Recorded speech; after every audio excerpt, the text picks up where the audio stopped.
Lay Your Sleeping Head by Burnett.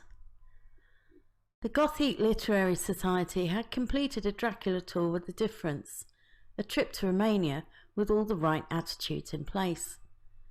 "We wouldn't want anyone to get the wrong idea," said Max, the Society's founder and dictator, as the members enjoyed a barbecue in the Borgo Pass with Milos the coach driver rushing round carrying robber steaks on long skewers. "We don't want any weirdos joining us. You know, the false-fanged, whey-faced types who would really like to taste someone's blood." The members nodded in agreement. The society prided itself on its serious literary motives.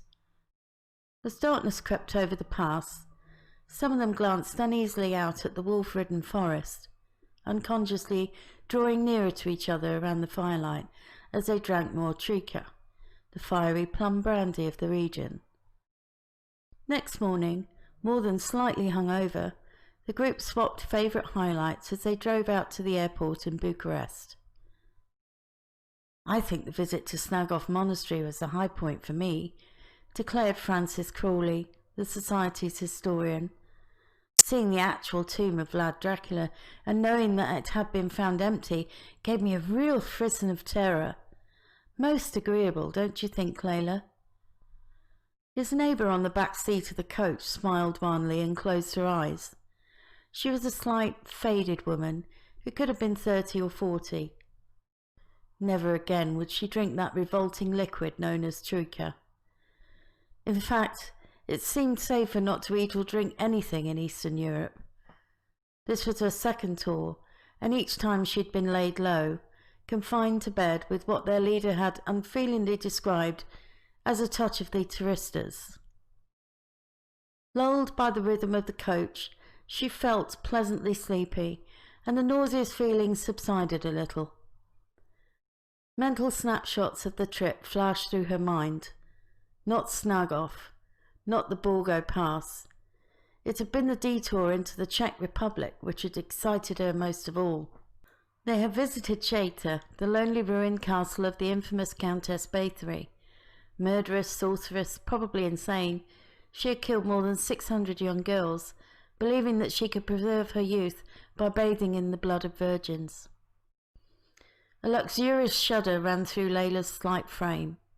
What a dreadful story, and how reassuring to visit the scene of those horrors while safely removed from them by several centuries. She remembered staring at crumbling walls and the slits that served as windows. The Blood Countess had been walled up alive in one of the rooms for the last 4 years of her life. Saved from execution by her royal connections, she had been imprisoned in her room, deprived of light and mirrors, in solitary confinement until her death. Now the disintegrating masonry was covered with lichen, and delicate white flowers grew on the scattered stones. On impulse, Layla had scooped up some of the lichen into a container to take home. She would repot it in London and keep it in her window box as a memento of the tour. It would remind her of the glorious scenery that she had enjoyed, the snow-capped Carpathians stretching into the horizon instead of the number 12 bus passing under her window. The coach jolted her out of her reverie. Francis was holding forth again. "One realises, doesn't one, just what a grotty, overcrowded island Britain is after visiting Eastern Europe? All those mountains, those empty passes, the way the towns and villages end abruptly and the wilderness begins. No ribbon development at all. Glorious!" "There's a lot to be said for poor old England," objected another member. "Nothing nasty in the woodshed in my neck of the woods." He chortled on until he caught sight of the lichen perched on Layla's suitcase. "That's a pretty odd souvenir, Layla. Why did you bring that stuff from the castle? It's guaranteed to give you the creeps." "I wouldn't want that in my house," agreed June, the leader's wife. "Aren't you worried that it might be, well, tainted, dear?" "Of course not," Layla retorted. "Why would a plant growing on the castle ruins be affected in any way? That's superstitious nonsense." The other speakers looked embarrassed. Superstition was frowned on in the Gothic. Only one dissenting voice was heard to mutter something about the overwhelming atmosphere of evil at the castle. The coach pulled up at the airport. Clutching assorted souvenirs, bottles of brandy and Dracula dolls, the group embarked for London. The society was planning a Frankenstein tour to Germany and Switzerland for the following year. That might be interesting, Layla thought, but not as deliciously horrific as the Dracula tour, not as much fun. She sighed. Fun was something conspicuously absent from her life. Now 35, she had one or two brief affairs. Men generally did not seem to notice her. Even her brothers talked across her as if she had no real substance. It was important to have interests, hobbies like the Gothique. The men in the society had not shown any great interest in her either. There had been a certain amount of room swapping and nocturnal visiting during the trip. She'd been aware of that. Her roommate, a sultry brunette, had disappeared several times, returning at breakfast looking tired and self-satisfied. Layla had pretended not to notice. She'd always been an avid reader. At-home books vied with plants in her small flat. The tiny pot of lichen had been placed on her shelf in her bedroom, next to a flourishing yucca. She glanced at the pot as she lay in bed, reading another chapter of the history of Transylvania. The character of the vampire woman fascinated and repelled her. She had read everything she could find on the subject, and the Countess was beginning to appear in her dreams as a faint, sinister presence. With an effort, Layla looked up from the page again. The pot of lichen was on a shelf underneath a large mirror. Sitting up, she could see her reflection in the shadowed glass. Eternal youth. That was what the Countess had wanted. Layla frowned at her reflection. Her own youth seemed to be disappearing rather faster than she had expected. The face looking back at her seemed pinched and colourless, framed in lank, dark hair. Was she imagining things, or did her eyes look slightly sunken? The tortures inflicted on her young victims by the fiendish Elizabeth Bathory were described in sickening detail, yet all that remained now were those crumbling moss-covered stones in a forgotten corner of Europe. Involuntarily, Layla's gaze returned to the pot of lichen. It was certainly flourishing in South London. Already it covered the sides of its container. She would have to repot it tomorrow. She shivered and prepared to sleep. It was almost November, and the room seemed permanently cold. 3 weeks later there was a meeting of the society. Members who had been unable to go on the trip were entertained with photographs and descriptions of Romania. Irreverent anecdotes about the leaders and scandalous gossip wherever possible. Several people inquired after the lichen, the gruesome relic as it had been dubbed. Layla assured them that it was quite harmless and growing well. She didn't tell them just how fast it was growing, covering everything around it with incredible speed, so that she was forced to cut it back every day. Surely lichen didn't spread that quickly. Perhaps it was a special variety. She would have to look it up at the Institute Library. Lately her work had become a burden to her.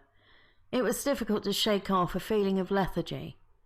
Obviously she was coming down with a heavy cold, or flu. Also the bedroom was so cold.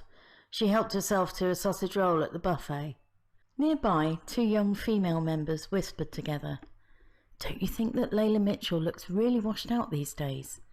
She needs to brighten herself up with some decent clothes, more makeup."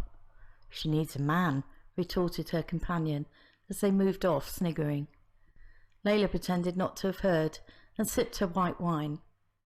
One of the elderly members, a professor of some kind she recalled, was droning on about the flora and fauna of Eastern Europe. Her eyes glazed over until she remembered the lichen. This man might be able to offer an explanation. He was only too willing. Scarcely pausing for breath, he launched into a flood of information. "Of course, your lichen would be one of the Croutose variety. What colour is it?" "Well, whitish," said Layla slowly. "Whitish-grey, really." The professor nodded and rushed on. "They grow very well on almost any surface that isn't too polluted, even on glass. Lichens secrete acid, you know, so they can eat away at any surface, including rocks. But the speed, interrupted Layla. It grows so fast. Oh no, said the professor decisively. Lichen is very slow growing indeed. Your specimen sounds very strange. It must be peculiar to the area. Later that evening, when Layla arrived back at the flat, she went straight into the bedroom. The feeling of unease that she had tried to suppress rose into full-blown alarm as she stared at the ledge where the pot stood. The fungus was now growing over the shelf and was starting to climb up the mirror. The professor had said it could grow on glass. Feeling too tired to do anything, she went to bed shivering as usual. The temperature in the room seemed to drop every evening, and the cold numbed her as she curled into a ball and tried to sleep. The feeling of threat and general malaise persisted in her dreams. She saw clearly a desolate hillside scattered with stones, ruined walls covered with the familiar greyish fungus. Unseen in the background lurked something evil that did not materialize. She woke at dawn feeling exhausted. Hysteria gripped her as she saw that the lichen was now spreading across the floor towards her bed. Frantically, she scraped it into plastic bags and dumped it in the garbage outside. Then she sprinkled disinfectant everywhere before putting on 2 sweaters and her warmest coat. The bedroom was colder than ever. At the institute, the staff remarked on her drawn, tired appearance. The director asked if she would like to take a few days off. Layla shuddered inwardly at the suggestion. She considered going away for a while or moving her bed to another room, but she did not want to throw the pot of lichen away. The thought was growing in her mind that the fungus wanted to reach her, needed her in some way. June had been right. It was tainted. Reluctantly, at 5 o'clock, she went home, bracing herself before opening the bedroom door. With a surge of relief, she saw that the lichen had spread very little since the morning. The disinfectant must have helped. She moved a small heater into the room to take the chill away before cooking supper. Afterwards, she would go to see a film to calm her nerves. Before going to bed that evening, she poured herself a tot of whiskey and left the heater on. It was expensive, but the cold was unbearable. The bedroom was still several degrees colder than the rest of the flat. Gradually, she felt the familiar lethargy creep into her brain. She must have switched off the light because the room was bathed in a soft grey mist. Layla's eyes were closed, but somehow she could see the lichen rippling and swaying in its pot, overflowing onto the floor and moving towards her. Through the mist, she thought she could see the shadowy outline of a woman standing at the end of the bed. Paralysed by the cold, Layla lay rigid as the lichen seemed to curl around the woman's feet. She stretched out her arms, and Layla had a sudden longing to throw herself into them. Lines from a poem she had once read came into her mind. Lay your sleeping head, my love, human on my faithless arm. The woman smiled a beautiful, thin, cruel smile and beckoned to her. Layla realized that she was walking over the soft, clammy fungus. The woman bent her head towards her, and the room instantly filled with a numinous crimson light, blood red. Blood was the last thing she remembered as she fell. Layla Mitchell's death caused shockwaves at the institute. When she failed to arrive at the office, someone called at the flat to find a hysterical landlady and several grim-faced police officers. The circumstances of her death, bizarre and unpleasant as they were, received wide coverage in certain newspapers. The landlady had found the body. "It was terrible, just terrible," she said in a trembling voice. "I'll never be able to use that room again.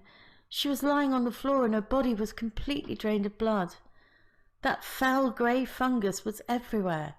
The woman hesitated and her voice trembled again.